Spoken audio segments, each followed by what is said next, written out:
అలాగే ఈ స్మోకింగ్ అనే ప్రాసెస్‌లో మానవ శరీరంలో ఏ ఏ భాగాలు ఇన్వాల్వ్ అయ్యి ఉంటే అవి ఏ విధంగా దెబ్బతినడానికి అవకాశం ఉంది? ఓకే.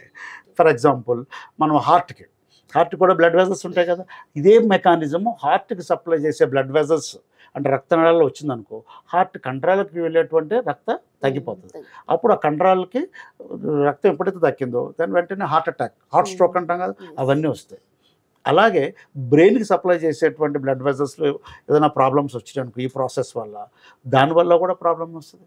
దానిలో ఒక్కోసారి ఏమవుతుందంటే ఈ చేంజెస్ వల్ల ఈ హైపర్ టెన్షన్ ఎక్కువయ్యి, బీపీ ఎక్కువయ్యి, ఆ బీపీ వలన ప్రెషర్ ఎక్కువ అవటం వల్ల ఒకసారి బ్లడ్ వెజల్స్ బ్రెయిన్‌లో రప్చర్ అయిపోవడానికి ఉంటుంది. దాన్ని సెరిబ్రల్ హెమరేజ్ అంటాం.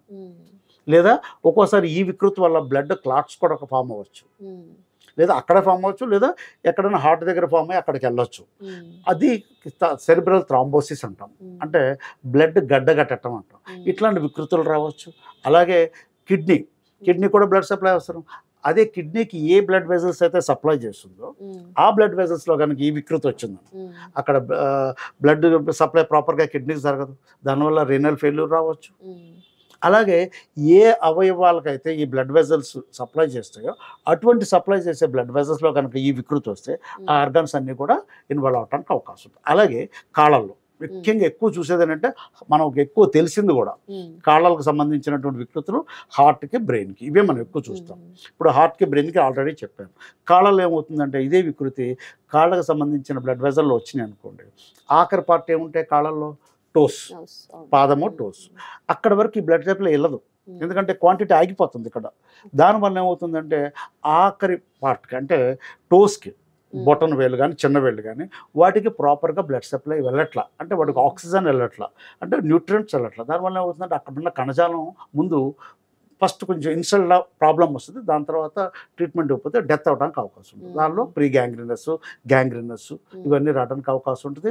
వాటితో ఎట్లాంటి లక్షణాలు వస్తాయంటే మనం ఇందాక చెప్పుకున్నట్టు ఒక్కోసారి పెయిన్ ఉండొచ్చు, ఇన్ఫెక్షన్స్ ఉండొచ్చు, వాపు ఉండొచ్చు, cold and clam. Blood supply చేయకపోవడం వల్ల చేపెట్టి చూస్తే కనుక చాలా కోల్డ్గా అనిపిస్తుంది, టెంపరేచర్ లేదు, ఎందుకంటే బ్లడ్ సప్లై లేదు.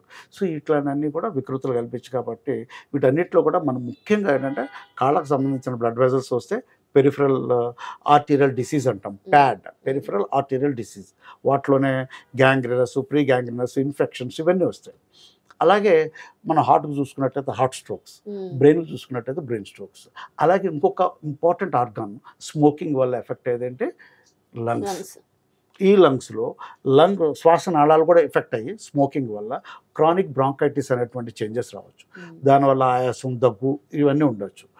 అది కాకుండా ఇంకొక పెద్ద దుష్ఫలితం ఉంది, అదేంటంటే ఇది కార్సినోజెనిక్, క్యాన్సర్ కారకం నికోటిన్ అనేది. సో దీనివల్ల లంగ్ క్యాన్సర్స్ రావడానికి అవకాశం ఉంటుంది. లంగ్ క్యాన్సర్ వస్తే ఒకసారి అది ఎంత పెద్ద ప్రాబ్లం మన అందరికీ తెలిసిందే. సో ఇవన్నీ ఆర్గాన్స్ కూడా డైరెక్ట్గా కానీ ఇండైరెక్ట్గా కానీ స్మోకింగ్ వల్ల వచ్చేటువంటి దుష్ఫలితాల వల్ల ఎఫెక్ట్ అయ్యి తదనుగుణంగా మనకి వివిధమైనటువంటి కాంప్లికేషన్స్ కలగ చేయడానికి అవకాశం ఉంది.